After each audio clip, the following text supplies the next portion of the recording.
भारत का इतिहास बदलने वाला है। एक तरफ है हिंदू सेना तो दूसरी ओर है तुर्क आक्रांताओं की सेना। परंतु ये युद्ध यहाँ तक कैसे पहुंचा, आइए जानते हैं।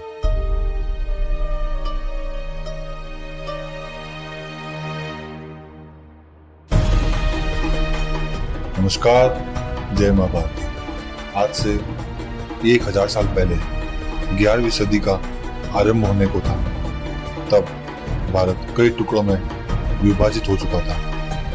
भारत के अलग अलग हिस्सों पर नए नए ताकतवर राज्यों का उदय हुआ। भारत के पश्चिम में अजमेर पर चौहानों की हुकूमत थी, तो गुजरात में चालुक्यों की, तो वहीं कन्नौज में गढ़वाल वंश का दबदबा कायम था। पर दिल्ली का सिंहासन एक वीर योद्धा की खोज में सोना पड़ा था। सोने की चिड़िया भारत पर अफगान और तुर्क के कई लुटेरे गीदड़ दृष्टि डाले हिंद को लूटने की फिराक में थे। वे तो बस मौका मिलते ही भारत पर हमला कर मार काट मचाकर भाग जाते। इन्हीं भयानक परिस्थितियों में दिन, महीने, साल और ऋतुएं बदलती गई। तभी हिंद पर लहराते संकटों के बादलों के बीच एक दिन अचानक मौसम में करवट बदली। चांदनी रात की तेज आंधियों के बीच आज चौहान साम्राज्य की राजमाता कर्पूरी देवी ने एक पुत्र को जना था। बालक का मजबूत बदन, चमकदार त्वचा और रौद्र रूप धारण किए आंखों को देख माता ने बच्चे को पिता सोमेश्वर चौहान को पकड़ाया। तभी पंडितों ने बालक के हाथ को देखकर घोषणा की, ये बालक हिंद की संपूर्ण धरा को मापेगा। ऐसा कोई इलाका नहीं होगा जहां ये अपनी तलवार नहीं लहराएगा। सूर्य वंश की कोख से जना ये शेर अखंड भारत का चक्रवर्ती सम्राट बन दिल्ली में अपनी तलवार को विराम देगा। गर्व से आंखों को चौड़ा कर पिता सोमेश्वर ने पूछा, हे गुरुदेव, इस आर्य कुल के दीपक का नाम क्या होगा? राजगुरु का जवाब था, पृथ्वीराज, राजकुंवर पृथ्वीराज चौहान। माता कर्पूरी देवी शिव भक्त थी। उन्होंने बचपन से ही बालक पृथ्वीराज को वेद पुराण, दया और दान की शिक्षा दी।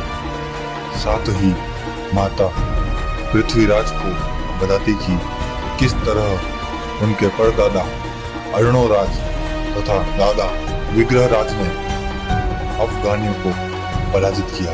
चौहान वंश के इस अतीत को सुनते हुए पृथ्वीराज बड़े होने लगे। बालक पृथ्वीराज को गुरुकुल से तीर, तलवार, भाला और शब्द भेदी बाण विद्या का महारथी बनाया गया।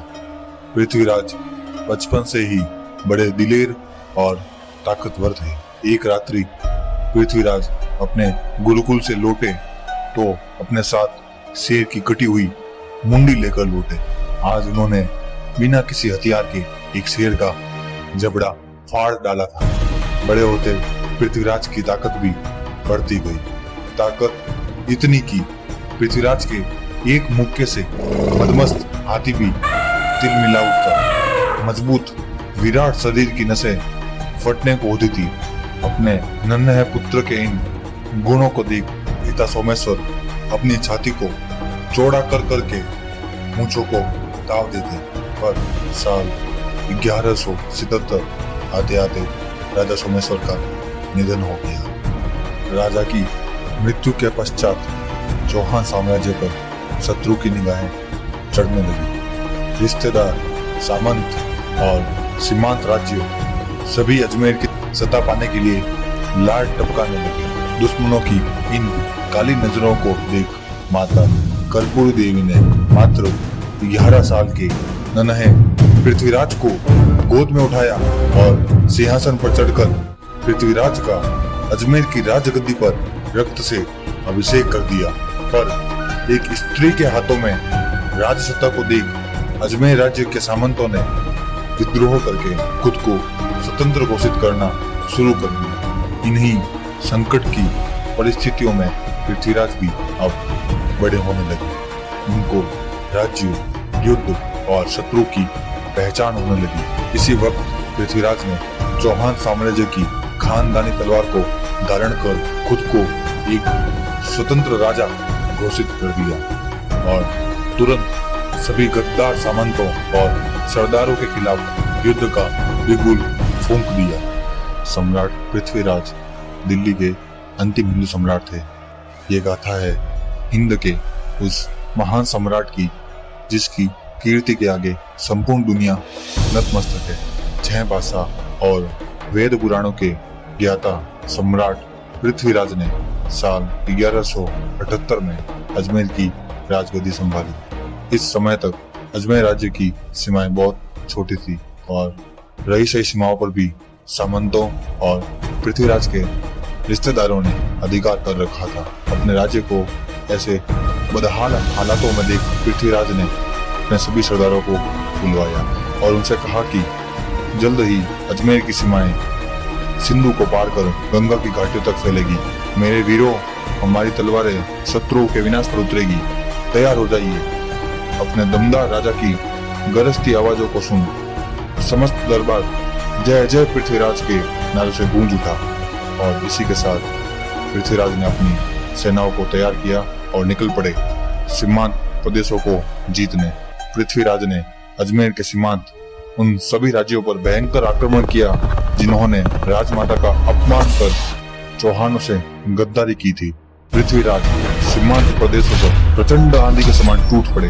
अपनी आजादी के लिए पृथ्वीराज के कदमों में पड़े इन सामंतों को बंदी बनाकर राजधानी अजमेर में लाकर कैद कर दिया गया। पृथ्वीराज के इन जबरदस्त हमलों से दुश्मनों के दिलों में उनकी दाग बढ़ने लगी।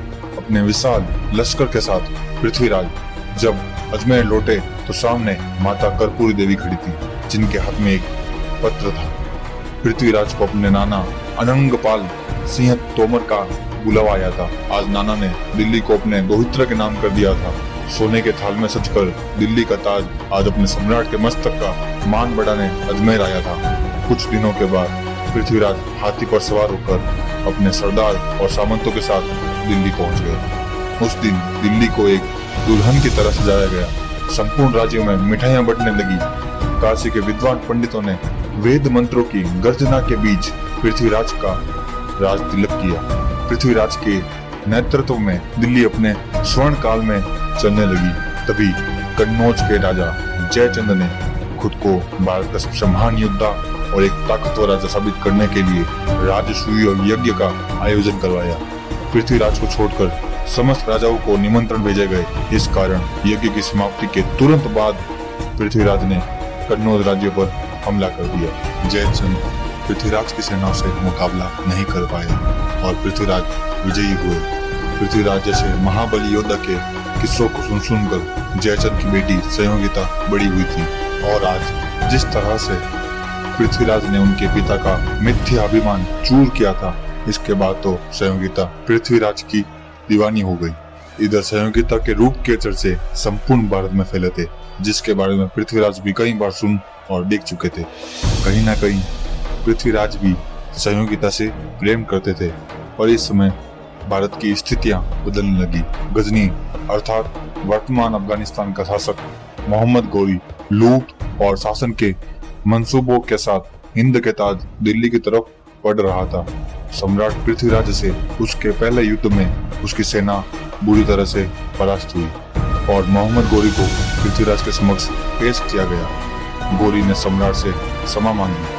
सम्राट पृथ्वीराज ने उसे क्षमा कर पुनः कभी भी भारत पर आक्रमण न करने का आदेश दिया, परंतु सत्ता के नशे में चूर और पृथ्वीराज से खुन्नस खाए गोरी ने 16 बार पुनः आक्रमण किया और हर बार सम्राट पृथ्वीराज ने उसे क्षमा किया।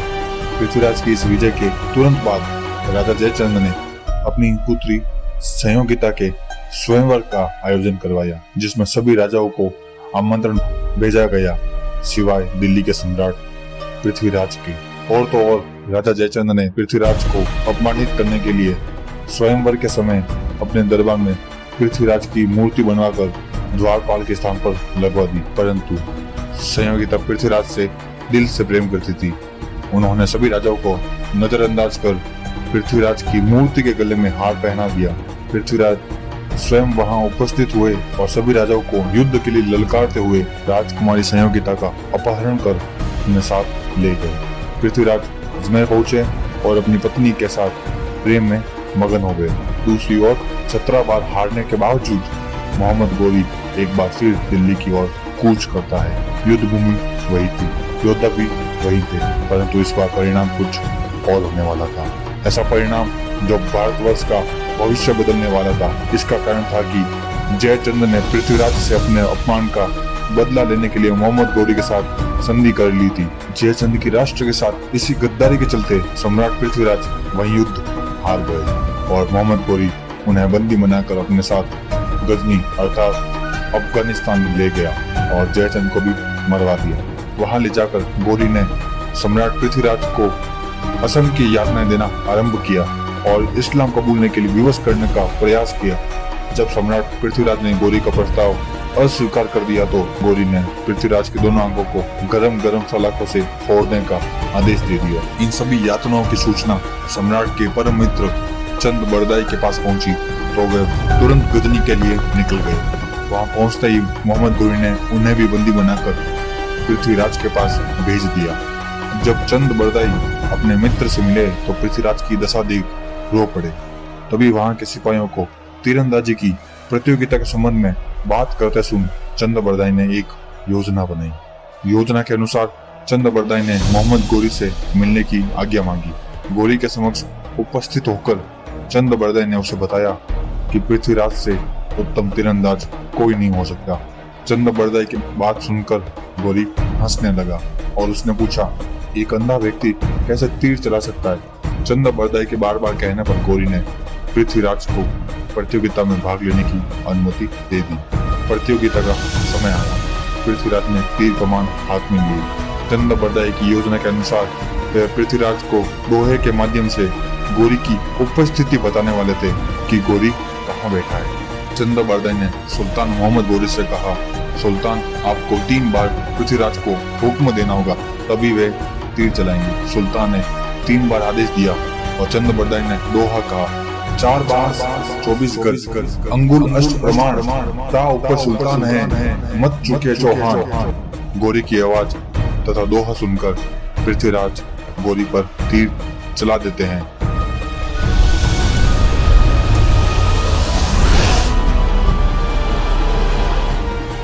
और गोली तीर लगते ही भूमि पर गिर पड़ा। पृथ्वीराज चौहान और चंद बरदाई ने योजना बनाई थी कि गोरी को मारने के बाद अपने स्वाभिमान की रक्षा हेतु वे अपने प्राण त्याग देंगे। अतः दोनों ने एक दूसरे का वध कर दिया। बार बार दुश्मन को मौका देना सम्राट पृथ्वीराज के इतिहास की सबसे बड़ी भूल सिद्ध हुई।